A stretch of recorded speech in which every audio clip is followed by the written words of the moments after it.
नमस्कार मंडळी, तुमचं स्वागत आहे माझ्या चॅनलवर बऱ्याच वर्षांनी.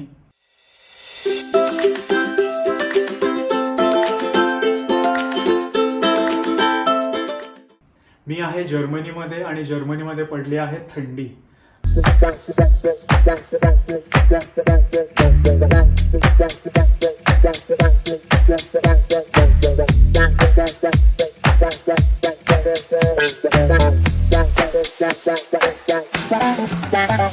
तशीच महाराष्ट्रामध्ये, पुण्यामध्ये, मुंबईमध्ये सगळीकडे आहे थंडी. तर मी आज तुम्हाला एक विंटर स्पेशल रेसिपी सांगणार आहे, जी आहे युनिक, हेल्दी आणि गट फ्रेंडली. आज आपण बनवणार आहे ओल्या हळदीचं लोणचं.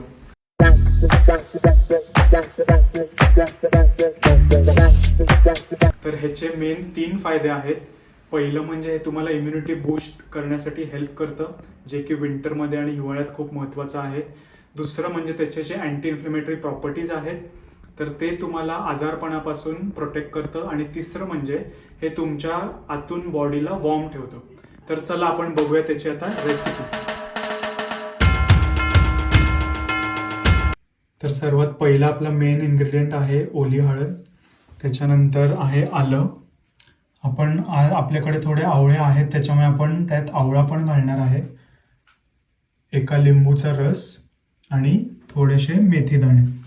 तर आता सर्वात आधी आपण सगळं हे धुवून घेणार आहे. तर मेन आपली जी ओली हळद आहे आणि जे आपलं आलं आहे, तर हे आपल्याला माहिती आहे हे ग्राउंडच्या खाली येतं. तर त्याच्यामुळे त्याच्यावर काय माती वगैरे असेल, काय असेल, तर ते आपल्याला आधी नीट धुवून घ्यायची.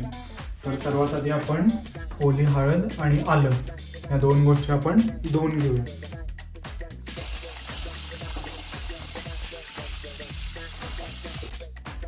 तर आपण आता ओली हळद आणि आलं आणि आवळे हे आपण सगळं धुवून घेतलेलं आहे. तर आता सर्वात या लोणच्यामधली इम्पॉर्टंट स्टेप जी आहे, तर ते आपल्याला या सगळी जी हळद आहे आणि जे आलं आहे आणि आवळे आहेत ते आपल्याला एकदम व्यवस्थित ड्राय करून घ्यायचे. कारण आपल्याला हे लोणचं जे आहे ते आपल्याला जास्तीत जास्त टिकवायचं. तर त्याच्यात कुठल्याही पाण्याचा काही अंश गेला तर ते खराब होऊ शकतं. तर म्हणून हे आपल्याला एकदम व्यवस्थित ड्राय करून घ्यायचं आहे. आणि साधारण हे लोणचं एक 15 ते 20 दिवस तुमच्या फ्रीजमध्ये टिकतं.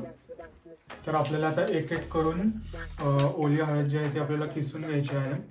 तर त्यातल्या त्यात तुमच्याकडे जर का बारीक खिसणी असेल तर ती तुम्ही वापरा. त्यांनी तुम्हाला एकदम टेस्ट पण छान येईल आणि लोणचं पण एकदम मस्त चविष्ट चवदार लागेल.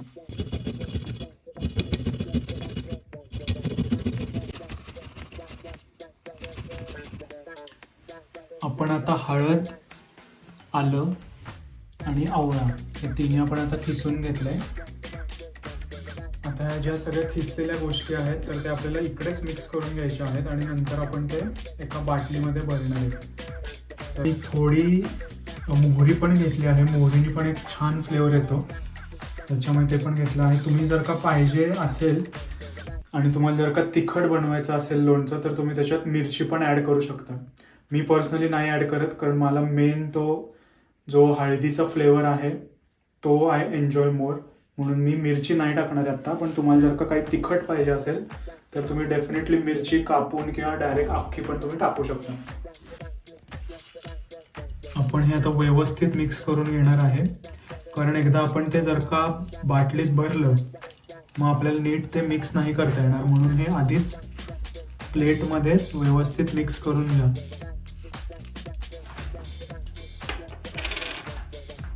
सगळं मिक्स झाल्यानंतर आपल्याला आता घालायचं आहे त्याच्यात मीठ.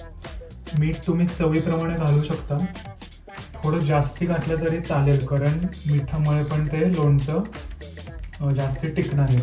तर आता आपण सगळं मिक्स केलेलं आहे आणि आता मिक्स केलेलं आपल्याला बाटलीमध्ये भरायचं आहे. तर बाटली पण घेताना एकदम क्लीन पाहिजे आणि अजिबात ओली नाही पाहिजे, एकदम ड्राय पाहिजे. कारण जसं मी तुम्हाला मगाशी सांगितलं, ते तुम्हाला जर का लोणचं टिकवायचं असेल ॲटलिस्ट 15 ते 20 दिवस, त्याच्यात आपल्याला कुठल्याही पाण्याचा अंश नाही टाकायचा आहे. आणि मिक्स करताना पण हे लक्षात ठेवा की तुम्हाला खूप जोरात मिक्स नाही करायचं आहे, कारण त्याचे सगळे ज्युसेस मग इकडेच प्लेटमध्ये येऊन जातील. ते आपल्याला सगळे आत ठेवायचे ज्युसेस.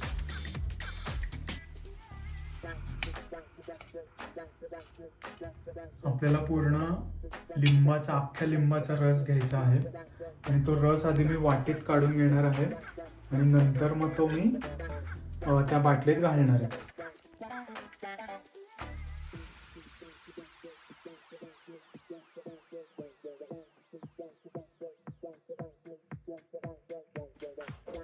तर आपलं लोणचं आता ऑलमोस्ट रेडी झालेलं आहे. त्याच्यात एक इन्ग्रेडियंट बाकी आहे आणि जो पण खूप महत्त्वाचा आहे जेणेकरून ते लोणचं टिकतं, ते आहे ऑइल. तर आता माझ्याकडे आहे ऑलिव्ह ऑइल. तुमच्याकडे जर का न्यूट्रल ऑइल असेल तर तुम्ही ते वापरा, त्याचा फ्लेवर नाही आहे कुठला.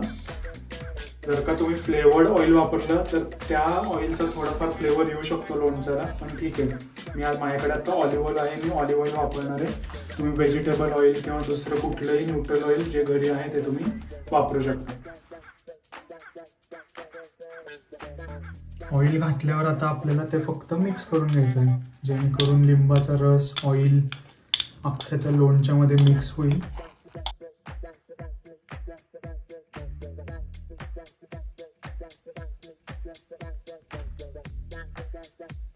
तर मंडळी, अशा प्रकारे आपलं लोणचं तयार झालेलं आहे.